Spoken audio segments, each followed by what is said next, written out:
Bismillahirrahmanirrahim. Assalamualaikum warahmatullahi wabarakatuh.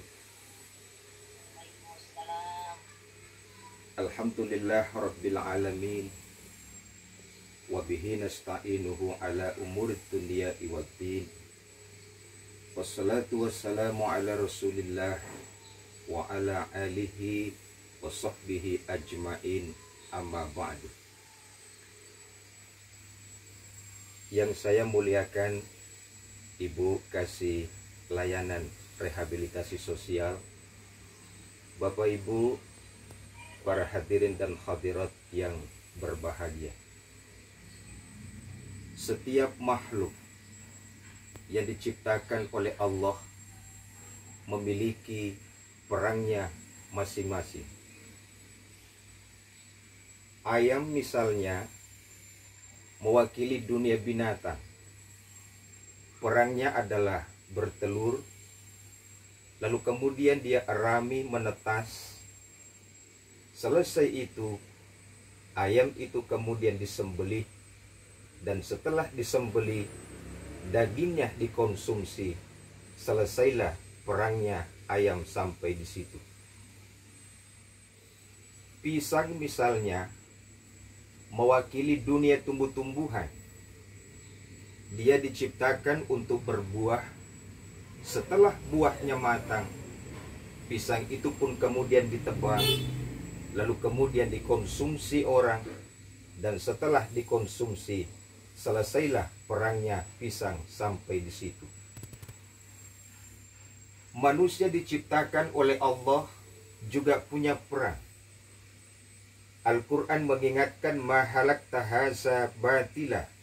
Tidak ada yang sia-sia dari apa yang diciptakan oleh Allah. Pertanyaannya kemudian adalah, apa perang utama kita sebagai manusia dalam panggung kehidupan ini? Setidaknya ada 3 peran utama yang harus kita ambang dalam kehidupan kita. Pertama adalah perang untuk beribadah kepada Allah. Al-Quran mengingatkan, wa ma halaktul jinna wal insa illa liya'buduni. Tidaklah aku ciptakan jin dan manusia kecuali untuk beribadah kepadaku. Oleh karena itu, yang paling pantas kita lakukan adalah menjadikan seluruh aktivitas kita bernilai ibadah. Ketika kita tidur, tidurlah karena Allah. Ketika kita bangun, bangunlah karena Allah. Ketika kita beraktivitas, beraktivitaslah karena Allah. Maka insya Allah itu akan jadi bernilai ibadah. Jadikan perjalanan hidup kita ini sebagai sajadah yang panjang untuk memperoleh kemuliaan di sisi Allah Subhanahu wa ta'ala. Tugas yang kedua adalah untuk beramal soleh. Alladzi halakal mauta wal hayata liyabluwakum ayyukum ahsanu amala.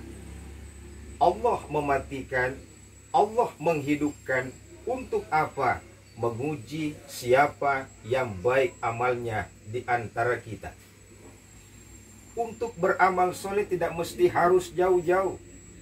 Terhadap diri kita, di tengah keluarga kita, ada tetangga kita, dan ada masyarakat di sekeliling kita.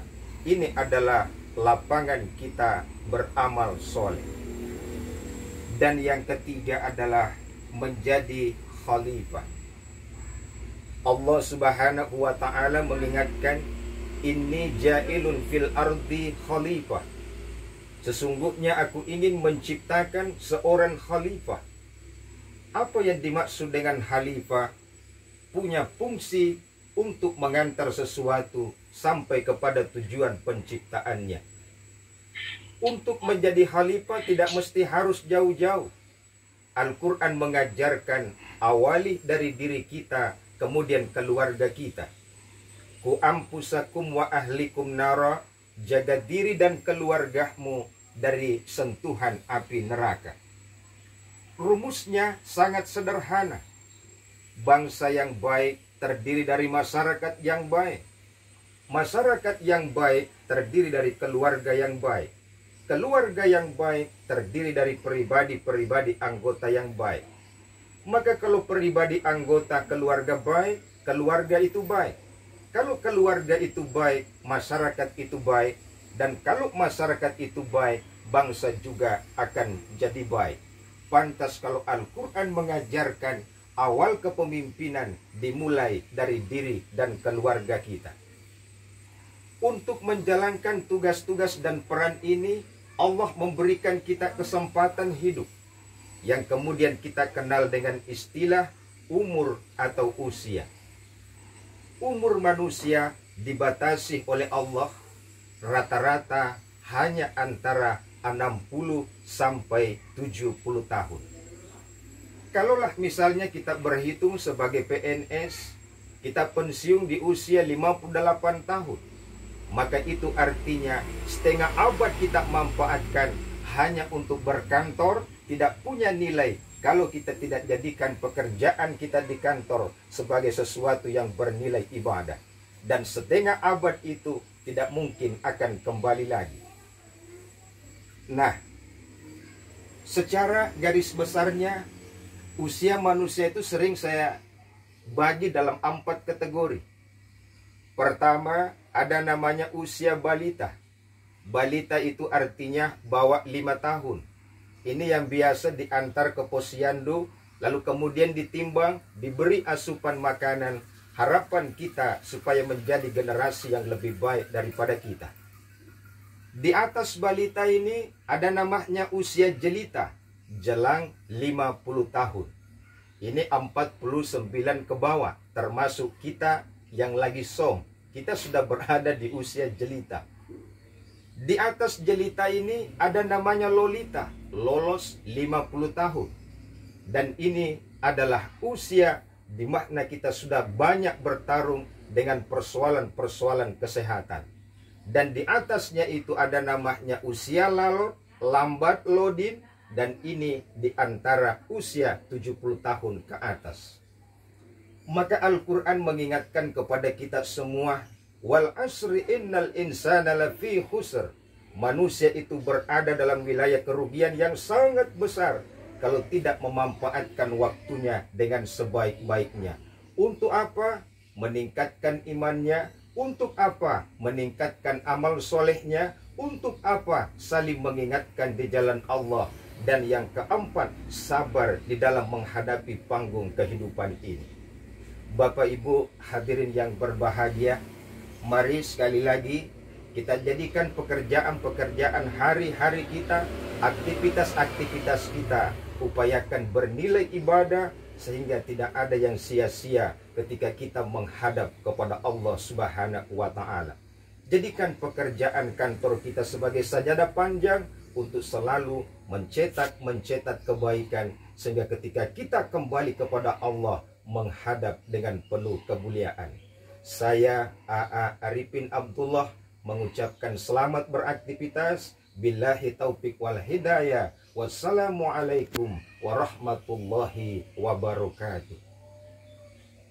Waalaikumsalam warahmatullahi wabarakatuh.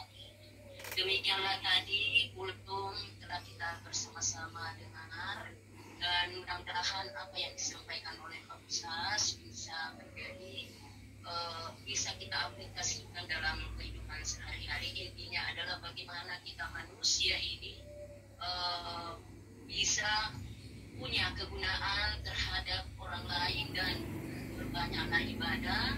Mudah-mudahan dalam pertemuan kita pada pagi hari ini bernilai ibadah. Amin, amin, amin, ya Rabbal alamin. Terima kasih banyak Pak Ustaz ya. Ini singkat tapi betul-betul maknanya cukup ya, bagus sekali. Mudah-mudahan ya apa yang disampaikan oleh Pak Ustaz bisa kita aplikasikan dalam kehidupan kita sehari-hari. Amin. Amin. Untuk selanjutnya kita masuk